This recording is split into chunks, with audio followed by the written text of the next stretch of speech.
Gloire au Seigneur. Vous êtes bien ce matin?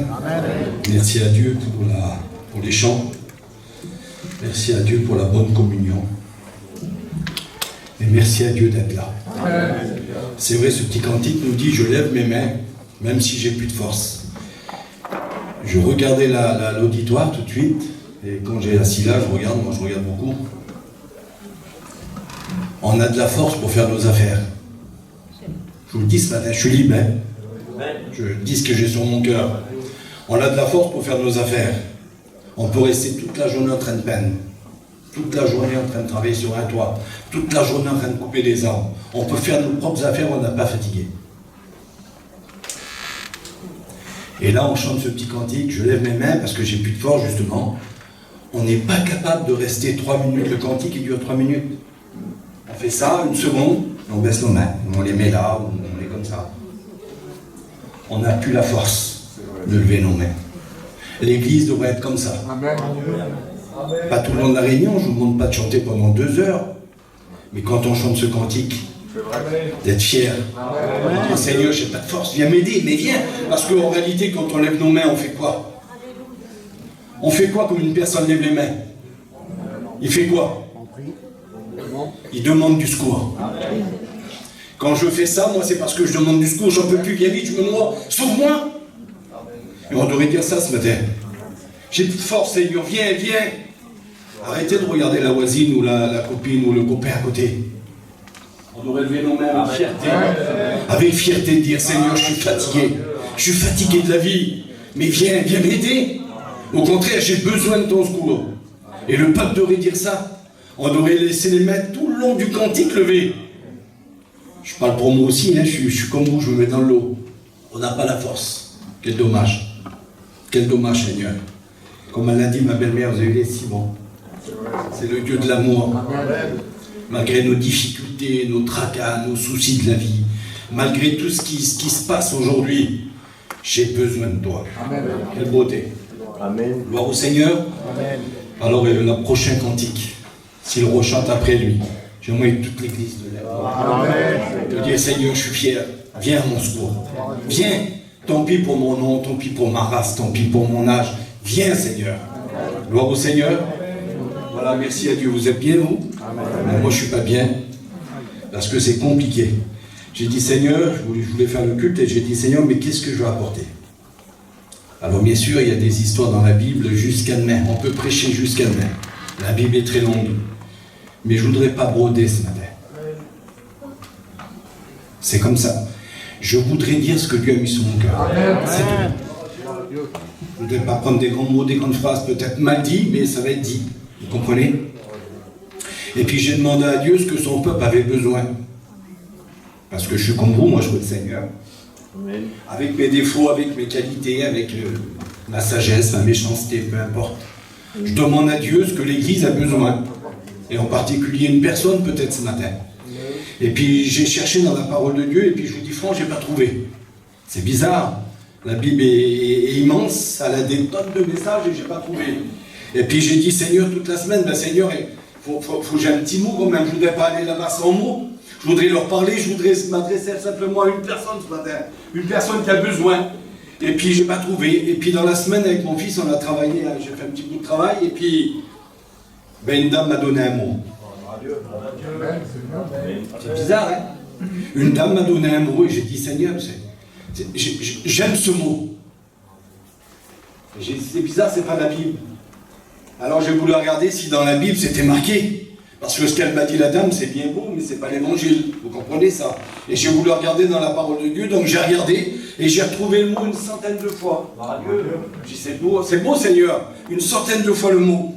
Et ce mot c'est ôter. Il faut ôter. Et puis j'ai dit, Seigneur, mais pourquoi ôter? Parce que vous savez ce qu'elle m'a dit, cette dame m'a dit, vous savez monsieur, dans la vie, pour avancer,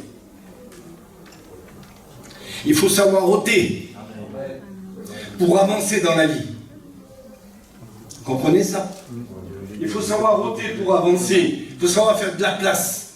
Et bien souvent, j'ai dit, Seigneur, c'est vrai, combien la vie nous met des choses dedans, combien la vie nous accumule des choses dans notre vie, combien les soucis, les tracas, et puis on accumule, Mais si on accumule, vous avez une maison, si on met plein d'affaires, on ne va plus atteindre la porte là-bas. C'est compliqué pour sortir.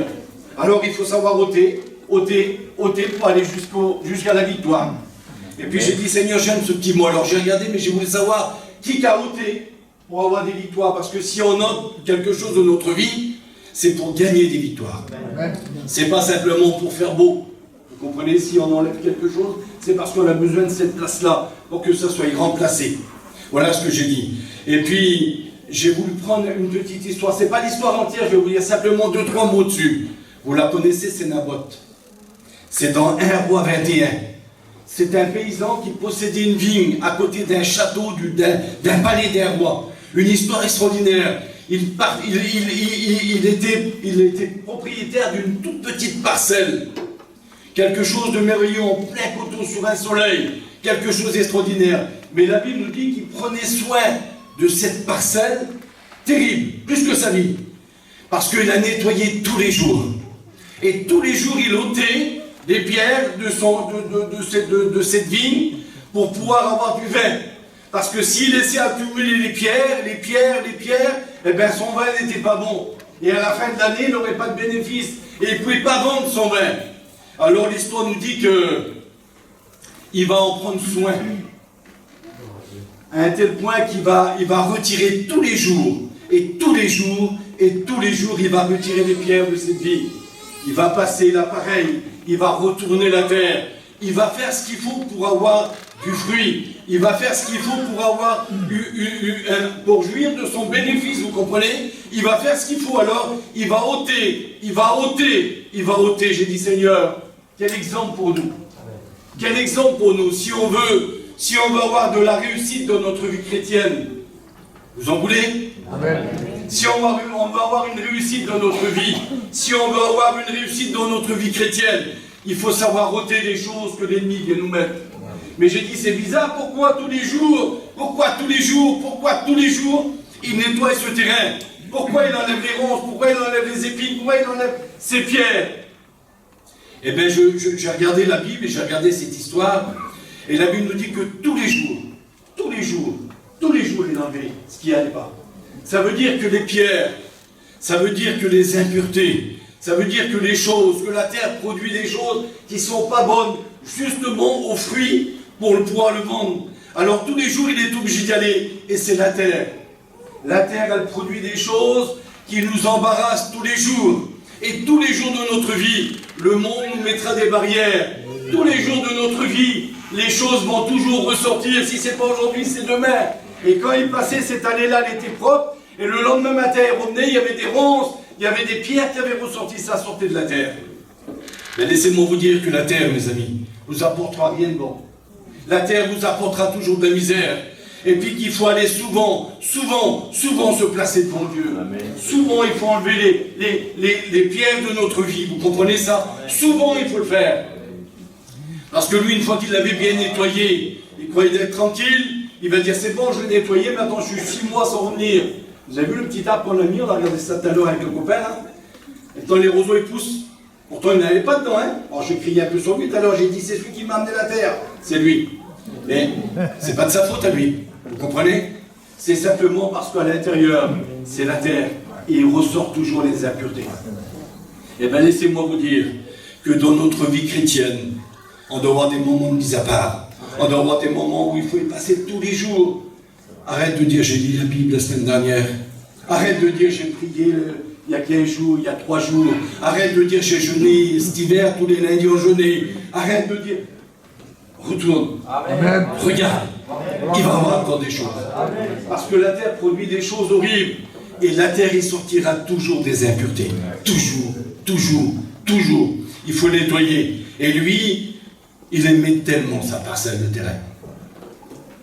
Est-ce que tu aimes ta vie chrétienne? Est-ce que tu aimes Dieu ce matin? Est-ce que tu es pour lui à 100%? Ou est-ce que il y a un peu de relâche? Ça arrive des fois un peu de relâche, mais il faut l'aimer à 100%. Amen. Lui, il avait son cœur sur cette parcelle. Pourtant, des gens passaient devant, ils ne s'occupaient pas. Il y avait plus beau que ça. Je vous le dis, il y avait plus beau que son terrain. Hein, parce que la Bible nous dit qu'à côté de lui, c'était le palais d'Akab. Un roi extraordinaire de tout Israël. Un roi, il avait un château à côté d'un petit terrain inutile. Il ne regardait pas ce que les autres avaient. Il ne regardait pas ce que le roi avait. Il se contentait de ce qu'il avait. Je voudrais dire ça ce matin. Contente-toi de ta vie chrétienne. Mets-la en pratique. Travaille, travaille, travaille. Et c'est ce que je disais à un frère tout à l'heure. Vous savez, le salut n'est pas acquis. C'est pas parce que ce matin on est dans le culte que demain on sera dans le ciel. Je m'excuse, je le dis. Hein. C'est pas parce qu'on est dans le culte ce matin assis qu'on va prendre le vin et le pain que demain je serai dans le ciel. J'ai encore du travail à faire. Je veux m'efforcer à le faire. Il faut enlever ce qui ne va pas. On va tout faire. On sait que notre but, à nous, notre objectif, c'est le ciel. Vous comprenez? On veut être sauvé. Mais il faut tenir bon. Il faut travailler. Il faut creuser. Il faut être fatigué. Il faut regarder. Il faut s'efforcer. Je suis fatigué, je ne viens pas à la réunion. C'est pas ça la solution. La solution, je suis fatigué, je viens à la réunion quand même. Ça veut dire qu'il faut savoir se baisser et enlever cette pierre qui s'appelle la fatigue. Et l'acheter. Enlever cette pierre qui s'appelle la paresse. Enlever cette pierre qui s'appelle ce que vous voulez. Mettez le nom que vous voulez. Mon commerce, mon travail, ma vie, mon foyer, tout ce que vous voulez. Quand on voit une pierre, peu importe la grosseur de la pierre. Peu importe la grosseur de la pierre. Que ça soit un petit caillou ou un rocher. Enlevez-le. Enlevez-le. Et ça vous évitera. Et lui, il était là et il aimait son terrain. À un tel point, je vais vous expliquer. Regardez comment c'est. C'est une histoire qui est extraordinaire. Je ne vais pas m'étendre, je vais arrêter. C'est une histoire qui est extraordinaire. Il aimait tellement son terrain, c'est si beau. Lorsqu'on prend soin de sa vie chrétienne. Vous êtes d'accord avec moi? C'est si beau quand on prend soin de sa vie chrétienne. Quand les gens disent de nous ça c'est un chrétien. Ça, c'est une chrétienne. Et je l'ai vu à tel endroit, c'est une chrétienne. Ils ont fait ça et ça, je l'ai vu. Quelle beauté ça, mais c'est parce que tu as enlevé les pierres. Vous comprenez ça? Et à tel point qu'il a nettoyé son terrain, que son terrain était tellement beau. Et je voudrais qu'on soit comme ça ce matin. Je voudrais que notre cœur soit beau. Je voudrais que notre cœur soit beau.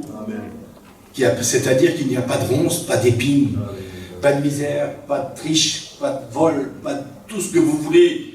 Mettez ce que vous voulez dedans. Que notre cœur soit beau. Il était tellement beau son terrain. Il avait tellement passé du temps à l'enlever. Pour ça, je t'ai dit tout à l'heure, il faut jeûner, il faut prier, il faut passer du temps avec lui.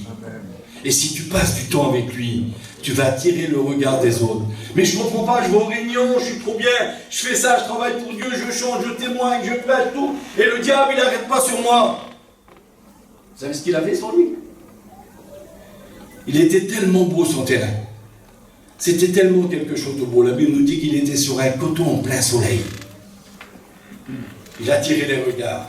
Laissez-moi vous dire qu'un chrétien, il est sous le soleil de la justice. Vous comprenez ça? Il éclaire, le soleil de Dieu est sur lui. Et les gens le regardent. Les gens vous regardent vivre. Les gens vous regardent dans votre foyer. Les gens regardent quand vous êtes au magasin, quand vous êtes dans votre commerce. Les gens vous regardent. Et puis c'était tellement beau. Mais lui, il était fier. Vous comprenez, ça n'est l'héritage de ses pères. Il était fier, il adorait sa parcelle de terrain. Il mettait tout son cœur. Et puis lorsque la saison arrivait au mois de septembre, il coupait son raisin, il était fier. Parce qu'il portait du fruit. Est-ce que tu veux porter du fruit ce matin? Alors il travaillait. Et puis, il a tellement travaillé dans son terrain. Vous la lirez, l'histoire, c'est dans 1 Roi 21. C'est une histoire extraordinaire. Il a tellement travaillé. J'ai été troublé. J'ai dit, Seigneur, je travaille pour toi. On témoigne, on prêche, on chante, on tient l'église, on part en mission, on est missionnaire, comme mon beau-père, on va là, vous comprenez ça? On le fait. Donc on veut enlever les pierres, on veut s'efforcer. Il ne nous reste pas grand-chose, on les donne dans l'offrande, on fait ça, on veut travailler pour toi, on donne. Il a tout fait, lui. Mais regardez comment c'est bizarre. J'ai trouvé ça bizarre, moi. C'est que malgré tout ça, malgré qu'il travaillait, malgré qu'il a enlevé les choses, malgré qu'il s'est forcé que son terrain soit beau, eh bien l'ennemi a eu le regard sur lui. Eh bien je dis merci Seigneur. C'est bizarre, toi tu dis Roger. Oui, c'est bizarre. Il est tellement beau son terrain. Maman, je voudrais être comme ça, Seigneur. Si ça aurait été un champ de friche, avec pleine pierre, et sur un pied de vigne, il y avait une grappe de raisin, puis une feuille qui pend, et puis là-bas, il n'y avait rien, le roi il aurait passé devant des centaines et des centaines et des centaines de fois sans faire attention. Mais la Bible nous dit, il a tellement pris soin, il était tellement beau, que ça a frappé les regards du roi. Ça a attiré le regard du roi. Mais laisse-moi te dire que si l'ennemi vient te troubler, c'est pas pour rien. Si l'ennemi vient te troubler des fois, et je comprends pas, Seigneur, je jeûne, je prie, je travaille, je fais ça, je fais ça, je fais ça, oui, tu fais ça. Ne t'étonne pas si l'ennemi vient te troubler. C'est parce que tu plais à Dieu. Et quand quelqu'un plaît à Dieu, quand un chrétien ou une chrétienne plaît à Dieu, eh bien l'ennemi, je m'excuse du mot, va venir l'embêter. Tu ne resteras pas. Fais rien pour le Seigneur. Viens à une réunion de temps en temps. Pars pas en mission. Fais comme ta vie, comme bon te semble. Il va te laisser tranquille d'une façon, je ne te dis pas comment. Hein. Tu vas être l'homme le plus heureux du monde vers toi. Il te laissera tranquille. Mais quand tu prends une décision pour le Seigneur, quand tu dis Seigneur, je suis un homme, une femme, je veux m'engager, je veux travailler. Tu as vu les femmes, des fois, ils disent on part en mission cet été, je vais faire des crêpes, je vais faire des gâteaux, je vais aller aux réunions de prière le matin, je ne vais pas louper une réunion, tant pis pour les petits, je me dépêche à manger à 6 heures pour la réunion. À la fin de l'été, ils sont bénis. Alors fais comme cet homme, entretiens ton terrain, je t'en supplie. Mets-toi à nu à découvert, nettoie ta vigne, enlève tout ce qui ne va pas. Et même si l'ennemi vient, au contraire, dis-lui, ben regarde, mon terrain est beau. Et puis l'ennemi l'a affronté, vous savez, vous lirez l'histoire, hein. Je m'arrête là-dessus.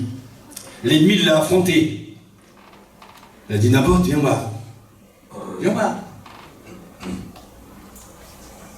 T'as un beau terrain, il est magnifique. Mais je vais te donner quelque chose de mieux. Si tu me donnes ton terrain, je te donne plus grand. Et lui, il n'a pas voulu. Parce que je t'en supplie, ne marchande pas avec l'ennemi. Laisse-le parler s'il faut, c'est pas un souci. Mais ne fais pas de commerce. Garde ce que Dieu t'a donné. Entretiens-le. Gloire au Seigneur. Et puis j'ai dit, c'est bon. Et puis j'ai pris une autre histoire. À quoi il y en a une, je dis, ça, une centaine à peu près. J'en ai pris 3. Pas beaucoup. C'est pas longtemps que je prêche. Alors j'ai voulu prendre une autre histoire, j'ai dit, Seigneur, peut-être que là, c'est pas comme ça. Alors j'ai pris une histoire, c'est Marthe et Marie. C'est bizarre, hein? C'est Marthe et Marie, c'est un message d'évangélisation. Ils ont un frère qui est Lazare, et il est malade. Vous connaissez l'histoire, Jésus passe, et puis il est chez eux, il aimait être chez eux, il aimait travailler chez eux. C'était ses amis intimes, il mangeait avec. La Bible nous dit qu'il faisait des détours pour passer un moment dans la maison de Marthe et Marie. Alors je me suis posé la question, j'ai dit, Seigneur, je voudrais que tu fasses des détours. Je voudrais, Seigneur. J'habite pas loin, j'habite là à 500 mètres. Tu peux dire, j'habite là, je mets des amoureux, ou telle place, ou telle place, ou telle place, peu importe. Je voudrais que tu dises ça ce matin, Seigneur, j'habite pas loin. J'aimerais que tu fasses un détour pour passer chez moi. J'aimerais que tu viennes. Et puis eux, ils étaient heureux, ils connaissaient Jésus. Ils avaient un frère qui s'appelait Lazare, tout allait bien chez eux. Et puis, ils avaient besoin de rien, tout allait bien. Et un jour, le problème va arriver, la difficulté. Vous savez, la vie chrétienne, c'est pas toujours rose. Il y a toujours des difficultés, il y a toujours des problèmes, on est sur la terre, et on fait partie de la terre, on ne fait pas partie du ciel pour l'instant, vous comprenez, on est sur la terre. Il faut vivre la terre, et puis des problèmes, on en a, des difficultés, des malades, je m'excuse, des décès, et puis des divorces, et puis de la drogue et de la boisson, et tout ce que vous voulez. On a des problèmes, des difficultés, et puis Jésus, et puis ils étaient comme ça. Et un jour, ils ont passé par un problème. Un jour, ils ont été dans un problème énorme. Ils avaient le Seigneur, tout allait bien, et des fois tu te poses la question, toi tu dis, Seigneur, mais pourquoi je passe par ça? Pourquoi c'est comme ça? Ben, c'est comme ça, eux c'était comme ça. Leur frère est tombé malade. Et quand il est tombé malade, ils ont fait appel à Jésus. Et puis le Seigneur n'est pas venu. Le Seigneur n'est pas venu tout de suite parce qu'il le connaissait, lui. Il savait, vous comprenez? Et puis il n'est pas venu, et puis quand il est venu, c'était trop tard. Quand il est venu, c'était trop tard. Lui. Alors ils ont dû se poser la question, tu comprends? Mais Seigneur, ils ont dit, c'est trop tard pour t'es venu maintenant, c'est trop tard. Mais pour avoir la bénédiction. Et puis Jésus leur a parlé, quelle beauté. Il leur a parlé, puis il leur a dit, où l'avez-vous? Et je voudrais ce matin qu'on réalise que bien souvent dans notre vie chrétienne, on passe par des difficultés, on passe par des soucis, par des tracas, par des deuils, par ce que vous voulez, par la misère. Et puis quand Jésus vient, il va s'adresser aux sœurs qui sont là. En particulier, il va la regarder, il va dire, mais vous l'avez mis où? Le Seigneur, il est là-bas. Alors venez, ils vont aller là-bas, vous connaissez l'histoire. Je ne voudrais pas m'étendre là-dessus, mais ils vont aller. Ils vont aller là-bas, puis ils vont dire, mais Seigneur, mais vous l'avez mis où? Il est là. Mais qu'est-ce qu'ils ont fait pour avoir la bénédiction? Mais Seigneur, pourquoi tu ne fais pas ça dans ma vie? Pourquoi tu n'agis pas comme ça? Pourquoi? Et ça, c'est le pourquoi de l'homme. On veut toujours que Dieu fasse à notre façon à nous. Il faut que Dieu fasse ce que je veux moi. Vous comprenez ça? Pourquoi tu n'es pas venu alors? Regarde, tu serais venu, Seigneur, mon frère, c'est pas mort. Pourquoi il m'arrive ça aujourd'hui? Pourquoi je passe par tel passage? Pourquoi la vie m'a fait ça? Pourquoi c'est comme ça? Pourquoi? Voilà ce qu'on se dit. Et le Seigneur dit, mais où l'avez-vous mis? Et puis eux, ils sont là, et puis ils disent, on l'a mis là, Seigneur. Alors il va faire quelque chose d'extraordinaire. Ils veulent avoir la victoire. Est-ce que tu vas avoir la victoire dans ta vie? Je voudrais juste te demander ça ce matin. Est-ce que tu veux posséder la victoire ce matin? Amen. Alors il va dire une question, où l'avez-vous mis où? Là-bas. On l'a mis au cimetière, Seigneur, il est là-bas. Alors venez. Dieu, Jésus est là, et puis il est tout puissant, lui. Comprenez ça? Il va dire ôtez la pierre. Alors là, c'est plus compliqué, il n'y a pas plus simple le message ce matin. C'est pas l'Apocalypse, c'est pas des révélations, c'est rien. C'est l'image la plus simple du monde que je voudrais te faire comprendre. Jésus est là, il est capable de ressusciter le mort, il est capable de donner la vue aux aveugles, il est capable de faire marcher des boiteux, il est capable de changer les choses, il est capable de calmer la tempête, il est capable de bouleverser les vies, il est capable de délivrer. Il aurait pu, regardez la différence, il aurait pu dire, ben, c'est la pierre, pousse-toi. Je pense que des anges venus l'auraient poussé. Vous êtes d'accord? C'est vrai, la dingue, il aurait pu faire ça. Non, il va les faire travailler encore. Il va s'adresser à toi. Il va dire, ôtez la pierre. Le mot ôter, il est encore là. Tu veux la bénédiction chez toi? Oui. Alors il faut ôter la pierre. Amen. Tu veux la bénédiction dans ton foyer? Il faut l'ôter. Mais Seigneur, je ne comprends pas. Ça fait 6 mois, je te prie. Tu fais rien pour moi. Ben parce que tout simplement, je m'excuse, mais tu ne fais pas ce que Dieu te demande. Tu voudrais que Dieu soit soumis à toi, mais lui, il veut que tu sois soumis à lui. Voilà la différence. Amen. Là, il aurait pu dire, ben, j'ôte la pierre et puis je vais te redonner ton frère, il n'y a pas de souci. Non. Il a dit, ôtez la pierre. Il va le laisser faire. Comprenez ça? C'est simple ce matin, il n'y a pas plus simple l'évangile. Ôtez la pierre. Alors ils ont dû forcer les copains, parce que ce n'est pas des petites pierres comme ça, c'est un gros rocher pour cacher le devant de la tombe.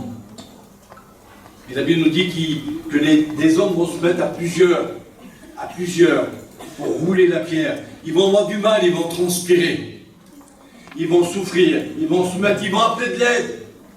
Comme je t'ai dit tout à l'heure, on n'a pas honte, lève la main. Ils n'ont pas honte d'appeler les copains. Parce que là, ils vont avoir la bénédiction chez moi. Viens Baba, viens m'aider. J'ai plus la force à prier, mon frère. Tu pries avec moi une demi-heure, 5 minutes. Vous comprenez ça? J'ai besoin du secours des copains. C'est pas possible. Si c'est ce qu'ils vont faire, eux, ils vont appeler du secours. Ils vont dire, venez, m'aidez-moi. Regardez, le Seigneur, il est là, il nous demande d'ôter la pierre. J'arrive pas. J'ai pas la force. Si tu pourrais dire ça à Dieu ce matin. Je n'ai pas la force de le faire. Je n'ai pas la force de retirer la pierre. Je n'ai pas la force. Mais si tu comptes sur toi, t'es un pauvre malheureux. T'es une pauvre malheureuse, je m'excuse du mot. La vie t'a tellement mis des choses sur les épaules que t'es courbé, tu vois que la terre, tu vois plus le ciel. Mais je t'ai dit tout à l'heure que la bénédiction venait d'en haut, amenez pas d'en bas. La terre, elle apporte que de la misère. Mais vous savez ce qu'ils ont fait, eux qui sont là? Ces deux femmes, comprenez-le, même qu'ils ont de la force, les deux, mais c'est des femmes, ils ont eu besoin du secours des autres. Réalise ce matin que tu es un faible, et que tu es faible, spirituellement je te parle bien sûr, parce que des fois il y a des femmes, ils sont capables de nous tuer dans les coups. Comprenez, je ne parle pas au sens comme ça, je parle au sens spirituel. Réalise que tu es faible, et que tu as besoin de tes frères, que tu as besoin de tes sœurs. Amen. Tu as besoin, et eux, c'est ce qu'ils ont fait. Imaginez-vous Marthe et Marie dans le problème, dans la difficulté. Au lieu de se mettre les mains sur la figure et pleurer, pleurer, pleurer, pleurer, ils ont été chercher du secours. Et c'est ce que je voudrais que tu fasses ce matin. Que tu vas chercher du secours. Tu appelles les serviteurs s'il faut. Tu appelles les chrétiens. Tu appelles les chrétiennes. Tu appelles un diacre, peu importe. Appelle, appelle, appelle. Comme je t'ai dit tout à l'heure, lève les mains. Dis, venez chez moi, j'ai besoin. Venez chez moi, j'ai besoin. Venez. Il faut enlever la pierre. J'ai plus la force. Alors venez enlever la pierre. Et si tu enlèves la pierre, eh bien, tu auras la bénédiction. Et eux, ils ont voulu la bénédiction. Ils avaient envie de voir la résurrection. Ils avaient envie d'une vie nouvelle. Ils avaient envie que le passé, tout ce qui est lourd, tout ce qui est comme ça, l'enlever. Vous comprenez? Et puis ils ont appelé les copains. Et là, il y a plein de monde. Imaginez-vous la scène de petites secondes. On est dans un cimetière, il y a plein de gens qui sont là. Il y a des femmes, des hommes qui sont là. Il y a une grosse pierre qui est roulée devant la tombe. Et puis les deux sœurs, ils sont là, ils poussent, ils ont dit, venez m'aider, venez. Parce qu'ici, il y a le Fils de la vie. C'est beauté. Ici, il y a Dieu. Et il est capable de faire. Il n'a pas changé, il est toujours le même. Alors venez m'aider. Et puis, les copains en venus, quelle beauté. Il est bon pour des frères et sœurs de demeurer ensemble. C'est là que Dieu envoie la bénédiction. Alors, ils l'ont appelé, puis ils ont venus, ils ont poussé peut-être avec des difficultés, avec du mal. Mais ils ont arrivé à pousser la pierre, tout doucement, Eric. Tout doucement, ils ont roulé cette pierre. Et puis là, le prince de la vie, le Fils de Dieu, celui qu'on appelle le 3 x 5, le faiseur de miracles, il a agi. Et je voudrais qu'il agisse ce matin dans ton cœur. Je voudrais qu'il agisse ce matin dans ta vie. Alors, vous savez ce qu'il a fait quand la pierre a été roulée? Il était là, il a regardé lui. Et je m'imagine, Seigneur, des fois je passe par des difficultés, des problèmes. On est comme tout le monde, hein, vous savez, on est tous pareils dans la même barque. On a des difficultés, des problèmes. Et puis Jésus, là, pourtant, il ne nous laisse pas. Il ne s'en va pas, nous, quand on passe par les problèmes. Mais il nous laisse. Et il se met là, il regarde. Et il dit, fais ce que je t'ai dit. Fais. Et nous, on dit, mais pourquoi tu ne fais pas, Seigneur? Mais fais-le, regarde. Fais quelque chose pour moi, j'en peux plus, bordel. Fais quelque chose. Mais est-ce que tu fais ce qu'il te demande? Est-ce que tu fais ce qu'il te demande? Il t'a demandé quoi?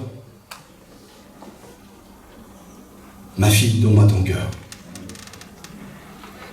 Donne-moi ta vie. Fais-moi passer le premier. Compte sur moi. Et nous, on compte sur nous. On est fort, on est bon, on est beau. Et puis lui, il est là, puis il voit pousser la pierre là. Il fait rien du tout. Il pouvait faire ça, il pourrait m'envoyer des milliers d'anges dans une seconde. Mais il les laisse faire. Il veut voir jusqu'à où est leur force. Et peut-être jusqu'à ce matin, Dieu t'a laissé faire. Donnez des chaises derrière les garçons là.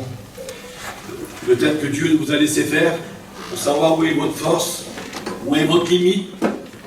Comprenez ça? Et puis quand ils ont roulé la pierre, quand il est arrivé, parce que rien n'est impossible à Dieu. Vous comprenez ça? Amen. La Bible nous dit que Dieu ne tourne pas au-delà de nos forces. Si tu es capable de porter 100 kilos, il n'en mettra pas 200. Et il savait qu'il avait la force de bouger, qu'ils avaient la force de bouger la pierre. Alors il les a laissés faire.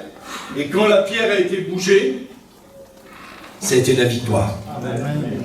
Ça veut dire qu'il faut ôter, peu importe le prix que ça te coûte, peu importe l'état, peu importe ce que ça te coûte, la force, la transpiration, du travail du matin jusqu'au soir, pour être béni, il faut souffrir. C'est bête ce que je dis là, mais c'est comme ça. Il faut savoir dire non à sa chair, non à notre langage, non à notre regard, non à nos mains.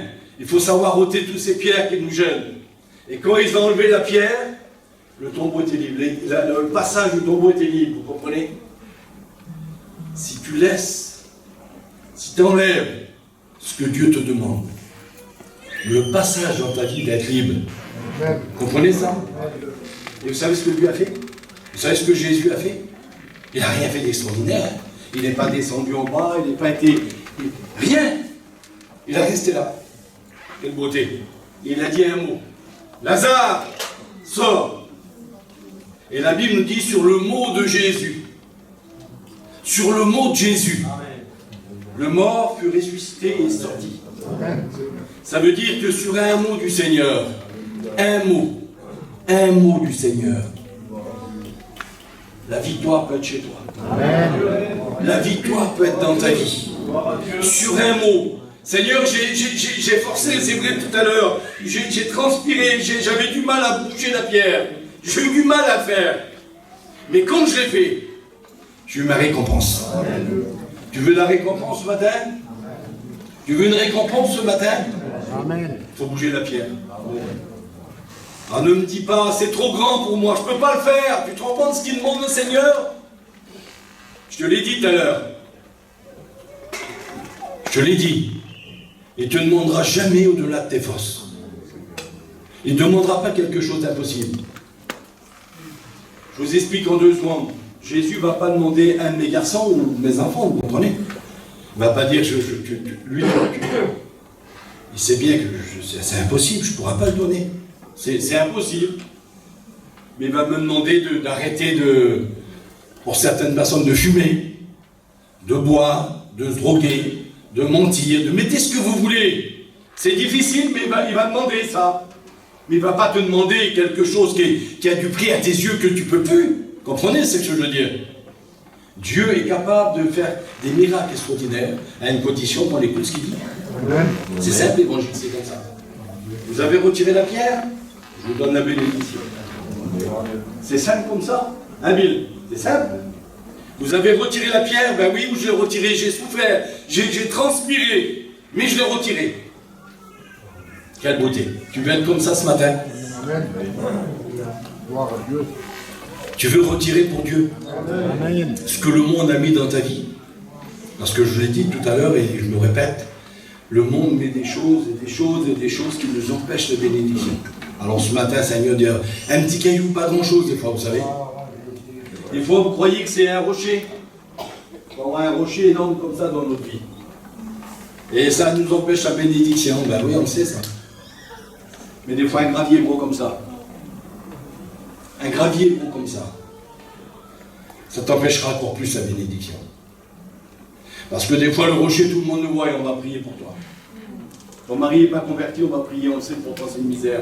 Ou ta femme, vous comprenez, ça c'est visible. C'est énorme, on va t'aider à prier. Mais des fois, dans notre cœur, on a des petits graviers gros comme ça. Là. Insignifiants, pas mal. Et c'est ceux-là qui nous font du mal. Parce que ceux-là, on les entretient. Parce que ceux-là, on les aime. Parce que ceux-là, c'est une vie cachée. Et puis on l'aime, j'aime ma vie cachée. Vous comprenez? Et puis, je n'ai pas l'intention de la laisser. Voilà ce qu'on dit. Et c'est Dieu pour moi. C'est pour ça que Dieu ne me bénit pas, vous comprenez? Ça, c'est le raisonnement humain. J'ai ma petite vie cachée, personne ne la connaît. Tout le monde sait que ça, oui, mais ça, non. Mais c'est pas ça que Dieu voudrait que tu enlèves, là. C'est celle-là qui était cachée. C'est ta petite vie cachée. Celle-là que tu aimes bien dans le noir. Celle-là que tu aimes dans le secret. Celle-là que tu aimes quand tu es tout seul. C'est celle-ci, la pierre que Dieu voudrait que tu enlèves. Et si tu enlèves la pierre de celle-ci, la toute petite pierre insignifiante, c'est là que Dieu va te bénir. Amen. Comprenez ça? C'est quand tu aurais fait cet effort. Ça va te coûter. Quand ils ont roulé la pierre, ça les a coûtés. Ils ont eu la bénédiction. Gloire au Seigneur. Amen. À la grande petite histoire, et puis on arrête. Amen. Gloire à Dieu. Amen. Alors tu as compris le message, matin. Il est simple, il n'y a pas plus simple au monde. Il faut enlever ce que Dieu te demande. Il faut enlever ce que ton cœur produit. Et puis tu seras un homme de Dieu, une femme de Dieu. Et puis j'ai beaucoup une histoire, j'en ai vu quelques-unes aussi. Et puis une histoire qui m'a fait du bien. Une histoire que,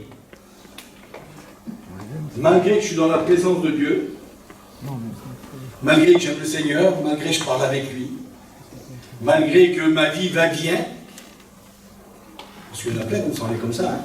On aime la présence de Dieu, on aime parler avec Dieu, on aime lire la Bible, on aime prier, on aime passer des moments avec la communion du Seigneur, vous comprenez? Et j'ai pris un homme que j'ai aimé parce qu'il était dans la présence du Seigneur, il discutait avec lui. C'est Moïse.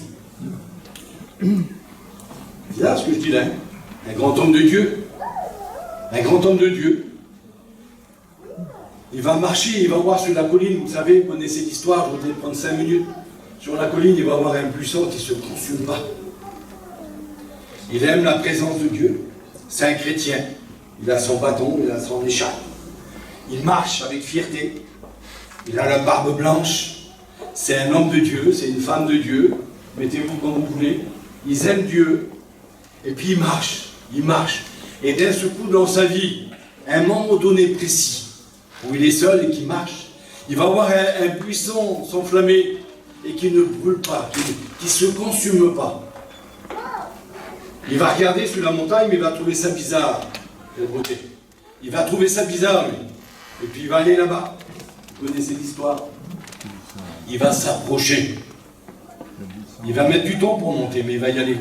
Malgré qu'il était béni dans la vallée, mais la plénitude de Dieu, la présence de Dieu, son regard était fixé sur les choses du ciel. Vous comprenez ça? Alors il va avoir envie d'aller là-bas. Et j'ai dit, Seigneur, combien je voudrais être comme cet homme. Malgré nos réunions, malgré nos prédications, malgré nos témoignages, malgré nos chants, malgré nos missions, malgré tout ça, je voudrais plus pour toi, Seigneur. Vous n'êtes pas comme ça? Je voudrais plus pour toi. Et c'est ce qui marchait, il était convaincu. Il aimait Dieu, il avait parlé avec lui, vous comprenez? C'était un homme de Dieu. Mais malgré ça, il voulait plus que ça. Et puis Dieu va le voir, alors il est sur la montagne, il va monter. Il va faire des efforts extraordinaires. Il va souffrir peut-être pour aller jusqu'en haut. Il a un jet, il a un bâton, il a une couverte sur lui. Et puis il marche avec ses sandales. Et il va monter. Ça va être difficile pour lui. Parce qu'il est vieux. Et laissez-moi vous dire qu'il y a des vieux chrétiens ce matin ici. Hein. Il y a des gens fatigués. Fatigués de la vie, fatigués des soucis, des tracas. Et puis lui, il était comme ça, mais son cœur était attiré pour les choses de Dieu. Son cœur était attiré par l'Esprit. Son cœur il désirait voir le Seigneur. Je pense que c'est comme ça ce matin, non? Vous êtes d'accord? Alors il va monter.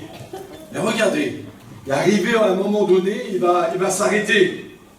Le Seigneur va dire stop. Il est là, il regarde le Seigneur. Et puis il croit que Dieu va lui dire Moïse, quelle beauté, quel homme vaillant t'es. Quelle beauté, depuis ces années-là. Tu as ouvert la mer, tu as fait ça, tu as sorti mon peuple d'Égypte, tu as eu l'étape de la loi, tu as fait ça, tu t'es occupé de ça, tu as conduit 40 000 personnes dans le désert pendant 40 ans, et puis tout des tonnes d'affaires. Il va le charave un petit peu, vous comprenez, c'est normal, c'est Dieu, puis c'est son serviteur. Ben oui, j'ai construit la salle, j'ai fait des réunions, j'ai un chapiteau, je pars en mission, je vais en prison, je rends témoignage aux gens, je vais dans telle et telle famille, je vais parler du Seigneur là-bas, on fait des réunions le lundi, le mardi, le mercredi, le vendredi. Mais moi, je voudrais que ça me charade, vous comprenez ça? Puis ça, c'est l'être humain. Et toi aussi, tu es comme ça. J'ai été voir la sœur, j'ai parlé un petit peu avec elle. Mais ça, c'est l'humain. Et Dieu, il n'est pas comme ça, lui. Ce que tu fais, là, que toi, mon petit garçon, ma petite fille, ce que tu fais, c'est normal. Tu es un sauvé, toi. Alors, tu dois sauver les autres. Tu comprends ça? Tu as trouvé la paix, tu dois la donner aux autres. Tu as trouvé Jésus, c'est normal. Va le dire. Va dire que Jésus a béni ton foyer. Va dire qu'il a transformé ton mari, qu'il l'a délivré de la drogue, qu'il l'a délivré de la boisson. Va le dire que tes foyers de tes enfants c'était de la misère et qu'aujourd'hui ce sont des chrétiens. Va le dire. Et tu voudrais une récompense pour ça, toi? Non. Alors il est là, puis il regarde Dieu, il regarde ce buisson en feu, là. Puis il attend sa récompense, lui. Quelle beauté. Seigneur, je suis un homme terrible. Regarde tout ce que j'ai fait. Je suis un homme terrible. Dieu connaît son nom. Moïse. Lui, il est là, il tremble. Quoi, Seigneur? Moïse. C'est pas possible. Si. Même dans la présence de Dieu, regardez-moi bien, avec la puissance de Dieu, avec Dieu en face de lui-même, Dieu va lui dire, Moïse, quitte tes chaussures. C'est-à-dire, ôte tes chaussures de tes pieds. Même devant Dieu, on aura encore des choses à ôter. Amen. Tout au long de notre vie, il faut ôter, il faut ôter, il faut ôter, il faut ôter. Vous comprenez ça? Il faut ôter toute notre vie. Et même, même le jour qu'on sera devant Dieu, le jour qu'on va se présenter devant lui, il faudra encore ôter. Et Dieu va lui dire, Moïse, ôte tes souliers, car le lieu où tu te tiens est une terre sainte. Ça veut dire que dans sa vie, toute sa vie entière, il a travaillé pour Dieu. Toute sa vie entière, c'était un témoin extraordinaire. Il a sauvé des milliers de personnes. Mais laissez-moi vous dire qu'il n'a pas fini d'ôter les pierres. Que même devant Dieu, quand on va se présenter devant Dieu, on aura encore des choses à enlever. On ne sera jamais parfait. Ni toi, ni moi. On n'est pas parfait. Le jour qu'on se présentera devant Dieu, il dira, Roger, ôte tes souliers. Car le lieu où tu te tiens, c'est une terre sainte. Ça veut dire que quand tu tiens devant Dieu, il faut tout ôter. On n'aura jamais fini. Vous comprenez ça? Vous êtes d'accord avec moi? Amen. Il va lui faire un reproche. Au lieu de le vanter, de faire tout ce qu'il a à faire, non. Il va le dire ôte. Ça veut dire que devant Dieu, c'est 3 fois saint. Notre vie ne sera jamais à la hauteur. Moi, je vous le dis. On aura toujours des défauts. Ne te tracasse pas si tu as des défauts. Tu ne seras jamais parfaite. Jamais tu seras un homme parfait. Toute ta vie, tu seras imparfait. Parce que le parfait, ça sera dans le ciel. Et non sur la terre. Alors aujourd'hui, le Seigneur te dit, il faut ôter. Ôter. Ôter. Alors je voudrais que tu prennes ta vie chrétienne comme ça. Que toute ta vie, tu te dis, Seigneur, mais c'est pas possible, c'est ça la vie chrétienne. Oui, c'est ça. Je dois ôter mon caractère, ôter, mettez ce que vous voulez, mettez les noms, j'ai pas voulu le marquer, parce que j'ai dit, il y a trop de choses à ôter dans une vie. Dieu, il n'a pas demandé de dire, monte Moïse et pieds. Non, il savait qu'il avait une imperfection.